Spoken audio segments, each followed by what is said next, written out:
Olá, pessoal, sejam bem-vindos a mais um podcast. E hoje nós abordaremos um assunto de grande relevância pública, que é a Síndrome Alcoólica Fetal.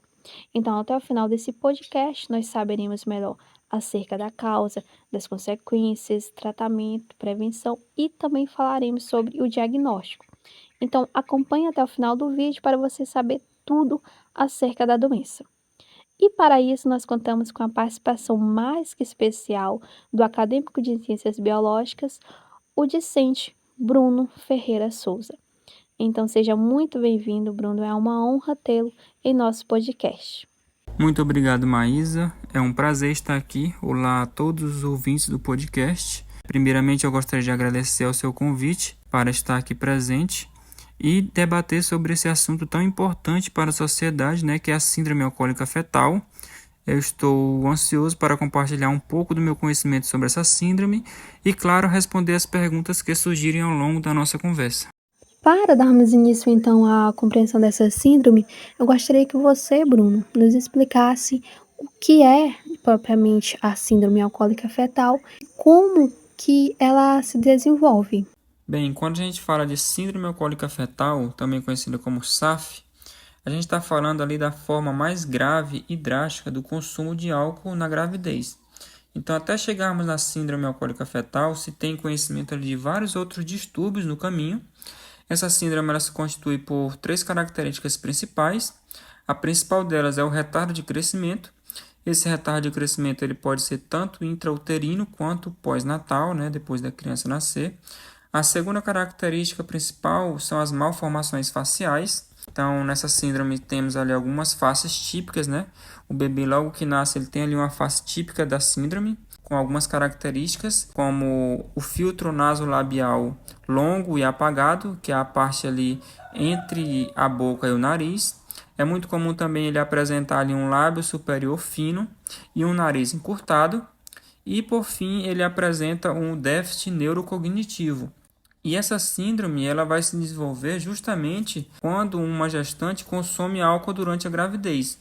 Então, o álcool ele entra ali na corrente sanguínea dessa gestante. Cerca de 1 hora depois ele chega à placenta, atravessa a placenta, se acumula ali no líquido amniótico. A partir daí esse feto ou embrião ele começa a aspirar o álcool, o que leva ali a afetar o seu desenvolvimento, causando ali danos irreversíveis para esse bebê.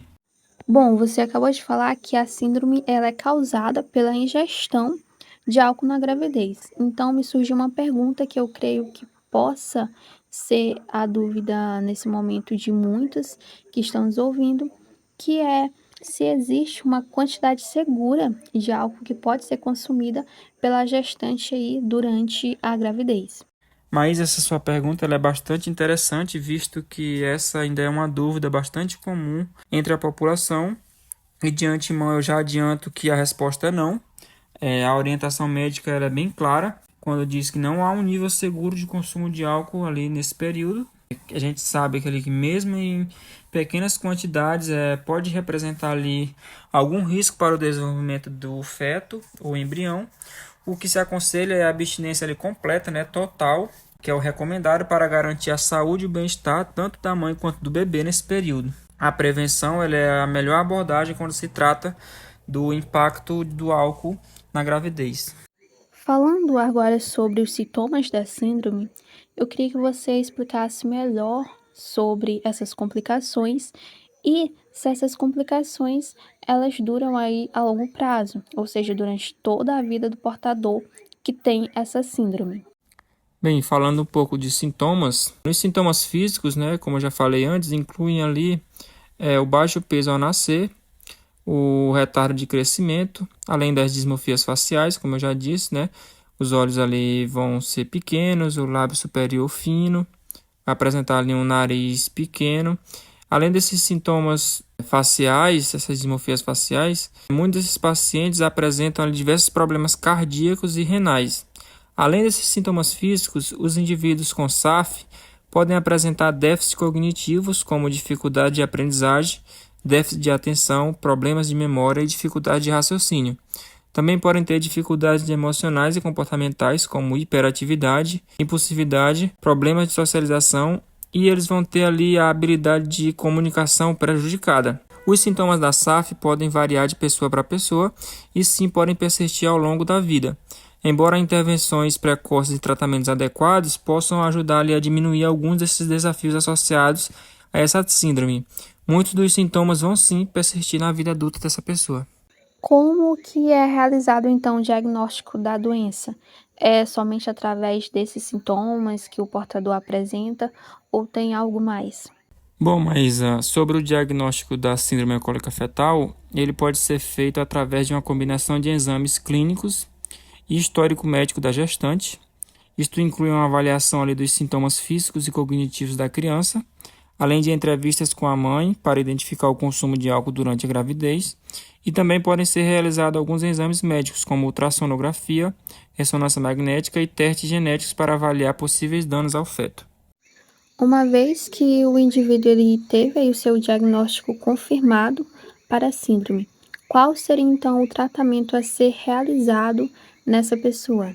Bem, Maísa, uma vez confirmado o diagnóstico da síndrome alcoólica fetal, esse tratamento ele é principalmente focado em abordar justamente os sintomas e as necessidades específicas de cada pessoa afetada.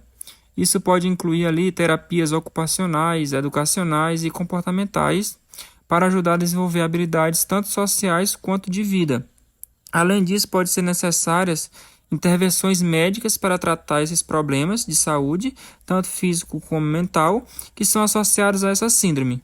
O suporte familiar e uma equipe multidisciplinar também são muito importantes e essenciais para garantir o melhor cuidado com esses pacientes. E para finalizarmos, então, eu gostaria que você falasse sobre qual é o método mais eficaz de prevenção contra a síndrome.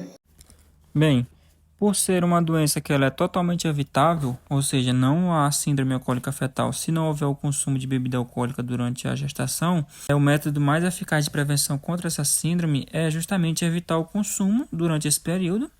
Isso significa que a paciente ela vai ter que se abster ali completamente de qualquer bebida alcoólica, desde o momento que ela está tentando engravidar até após o nascimento desse bebê, pois é muito perigoso a mulher no primeiro mês ali tá grávida e não saber, então ela pode estar ali se submetendo a estar ingerindo bebida alcoólica sem saber que está grávida.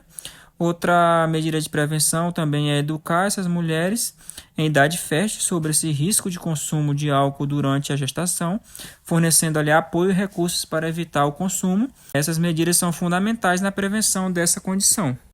Bom, pessoal, infelizmente chegamos ao final do nosso podcast. Gostaria de agradecer a presença do Bruno, que de forma brilhante nos tirou diversas dúvidas e esperamos tê-lo mais vezes aqui participando do nosso podcast. Eu agradeço muito pela oportunidade de participar desse podcast. Foi um prazer compartilhar minha visão sobre esse assunto com você, Maísa, e com os ouvintes. Obrigado pelo convite e até a próxima.